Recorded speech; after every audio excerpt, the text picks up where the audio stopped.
பிரியமான தேவனுடைய பிள்ளைகளே, நமது ஆண்டவர் நமக்கு தகப்பனாக இருக்கிறார், நமக்கு நல்ல தோழனாக, அதாவது நண்பனாக இருக்கிறார், நமக்கு ஒரு ஆலோசனை கர்த்தராக இருக்கிறார். ஏன்னா ஆவிக்குரிய வாழ்க்கையில் தேவன் நம்மிடத்தில் ஒரு காரியத்தை எதிர்பார்க்குறார். நீ வலது பக்கமும் சாயக்கூடாது, இடது பக்கமும் சாயக்கூடாது, நேர் வழியாக நடக்கணும் அப்படின்னு சொல்கிறார். அதுக்கு ஆதாரமாக பாருங்கள், பிரியமான தேவனுடைய பிள்ளைகளே ஸ்தோத்திரம். ரோமருக்கு எழுதின நிருபம் 16ஆம் அதிகாரம் 19ஆம் வசனத்தில் சொல்கிறாரு, உங்கள் கீழ்ப்படிதல் யாவருக்கும் தெரிய வந்திருக்கிறது, ஆகையால் உங்களை குறித்து சந்தோஷப்படுகிறேன். ஆனாலும் நீங்கள் நன்மைக்கு ஞானிகளும் தீமைக்கு பேதைகளுமாய் இருக்க வேண்டும் என்று விரும்புகிறேன். இங்கே ரோமருக்கு எழுதின நிருபத்தில் பவுல் சொல்லுகிற ஒரு வித்தியாசமான வார்த்தையை கவனித்து பாருங்க. ஒரு கூட்ட ஜனங்கள் தே ஒபேடு, அவங்க கர்த்தருக்கு கீழ்ப்படுகிறாங்க, வசனத்துக்கு கீழ்ப்படுகிறாங்க, ஊழியர்களுக்கு கீழ்ப்படுகிறாங்க, நல்ல ஒரு சாட்சியான வாழ்க்கை வாழ்ந்துட்டு இருக்காங்க. பொதுவாக தங்களை அர்ப்பணித்து சாட்சியாக வாழ்கிறவங்களை குறித்து நம்ம சந்தோஷம் படுவோம், துக்கப்பட மாட்டோம்.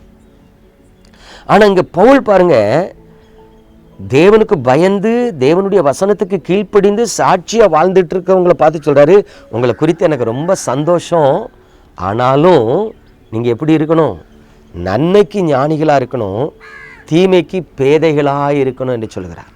உண்மை தேவனுடைய பிள்ளைகளே, ஒரு கர்த்தருடைய ஊழியக்காரனாக இருக்கிற நான் என்னுடைய வாழ்க்கையை வைத்தே சொல்கிறேனே, ரட்சிக்கப்பட்ட ஆரம்ப காலத்தில் பார்த்தீங்கன்னா பரிசுத்தம் பரிசுத்தம் என்று ஜெபம் பண்ணிக்கிட்டு இருப்பேன், ஆத்துமா ஆத்துமா என்று சொல்லி ஜெபம் பண்ணிக்கிட்டு இருப்பேன்.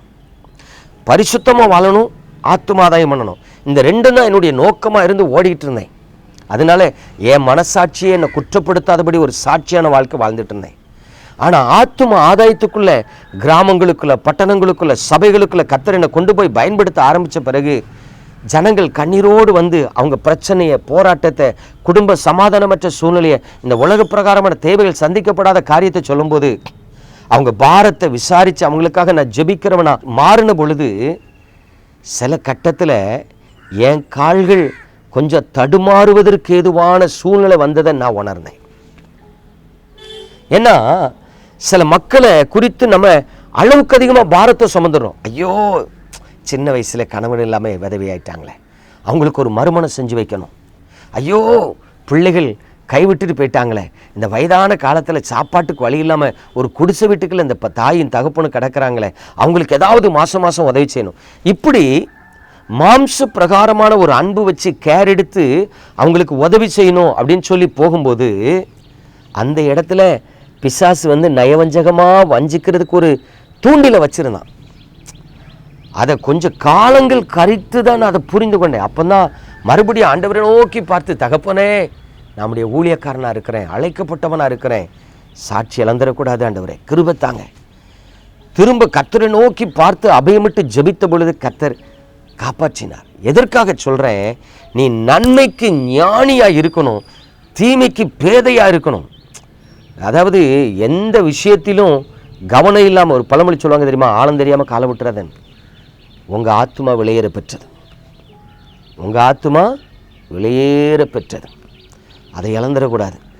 எல்லா விஷயத்தையும் ஒரே மாதிரி ட்ரீட் பண்ணுவேன்னு நினச்சி தேவன் உங்களுக்கு கொடுத்துருக்கிற பந்தய பொருளை இழந்துடக்கூடாது. அதனால சொல்கிறாரு, சில இடத்துல தீமை இருக்குது, அப்படியே சத்தம் கட்டாமல் நவுண்டுறணும். சில ஆட்களுக்கு சுவிசேஷம் சொல்லுவோம், ஏற்றுக்கொள்ள மாட்டாங்க. நம்ம ஓவர் அக்கறை எடுத்து உட்கார்ந்தோன்னு வைங்களா, நம்மளை இழந்துருவோம். அதனால் பிரியமான தேவனுடைய பிள்ளைகளே, கர்த்தர் சொல்கிறார், நீ நன்மைக்கு ஞானியாக இரு, தீமைக்கு பேதையாக இரு. இந்த உலகத்தில் நிறைய காரியங்களை கூடுவாங்க. என்கிட்ட கூட என்ன சொல்லியிருக்காங்கன்னா, அண்ணே இதில் கொஞ்சம் ஒரு 10,000 ரூபா இன்வெஸ்ட் பண்ணுங்கண்ணே, உங்களுக்கு மாதம் மாதம் ஒரு 200 ரூபா வரும், இல்லை 2 நாளைக்கு ஒருக்கா 200 ரூபா வரும் அப்படின்னு சொன்னோன்னே கேட்கும்போது சந்தோஷமாக இருக்கும். 10,000 ரூபா போட்டாச்சுன்னா டெய்லி 200 ரூபா வருமா? ஆனால் பாருங்கள், வேண்டாம், கர்த்தர் நித்தமே நடத்துவேன்னு சொல்லிக்கார், அவர் தருவாரியா அப்படின்னு. அப்படி தீமைகளுக்கு விலக கர்த்தர் கிருபை தந்ததுனால அநேக இக்கட்டுகளுக்கு தப்பி நடக்கிற பாக்கியத்தை தந்தார். பிரியமானவர்களே, உங்கள் வாழ்க்கை ஆசீர்வாதமாக இருக்கும்படி, உங்கள் ஆத்துமா தப்பி பிழைக்கும்படி நீங்கள் தீமைக்கு பேதைகளாயிருங்கள். நாம் ஜெபிப்போமா?